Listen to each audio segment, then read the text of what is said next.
સુરતના કતારગામ વિસ્તારમાં લોકોએ હાથમાં પોસ્ટરો લઈને કલેક્ટર કચેરી ખાતે મોરચો માંડ્યો છે। કતારગામ વિસ્તારમાં આવેલ TP 495051/2022નું રિઝર્વેશન દૂર કરવાની માંગ કરાઈ છે। રિઝર્વેશન દૂર કરી મધ્યમ વર્ગના લોકોને ન્યાય આપો। 2022 પહેલા ટીપીનો પ્લાન હતો જ નહીં। આ રજીસ્ટ્રેશન થતાં કતારગામ વિસ્તારના લોકોનું મકાન પ્લોટ જતું રહ્યું છે।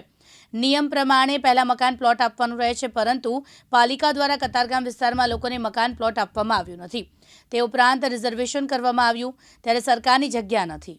અમારા કતારગામ TP 495051 માં નાના લોકોને 2022 માં કોઈ પણ જાતની જાણ કર્યા વગર રિઝર્વેશન નાખવામાં આવ્યું છે।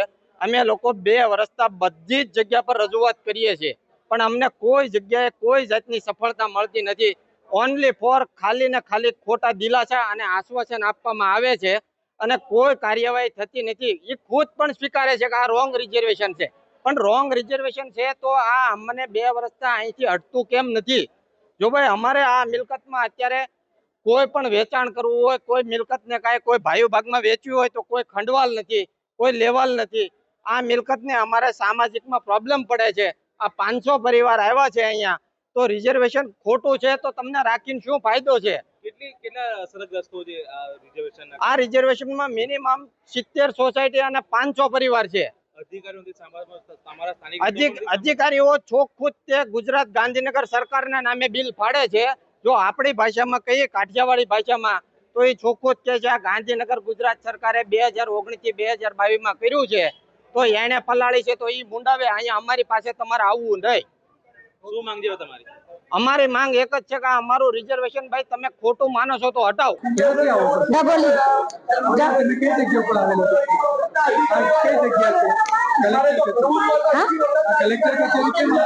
हमारी मांगे पूरी करो। कई मांग है? हमारे मकान की मांग है। हमारे एम है कि हमारे 2005 में मकान લીધેલું, रिजर्वेशन हटाओ। हमें मजूर मेहनत करवा वाला છે। कई जगह पर आवे છે? અમે ડબોલી 4 રસ્તા શું તમારી અહીંયા પ્રોબ્લેમ છે? અમારું મકાન રિઝર્વેશન માં જાય છે, એ માટે અમે આવ્યા છીએ। રિઝર્વેશન હટાવો। અમારે તો અત્યારે તો અમારી સોસાયટીમાં તો એક જ મકાન છે અત્યારે રિઝર્વેશન માં આવેલું। તમારી માંગો શું છે? અમારી માંગ એ છે કે રિઝર્વેશન હટાવો। 2022 માં રિઝર્વેશન નહોતું તો અત્યારે શા માટે? અમારું મકાન રિઝર્વેશન માં આવશે ને તો અમે અહીં આવીને આત્મહત્યા કરશું।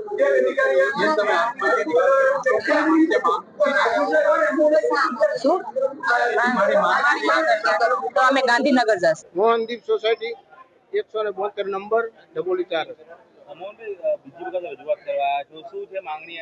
રજૂઆત કરવામાં આવ્યું છે। હું 25 વર્ષથી મારી સોસાયટીમાં રહું છું અને 25 વર્ષથી હું મારી સોસાયટીનો પ્રમુખ પણ છું।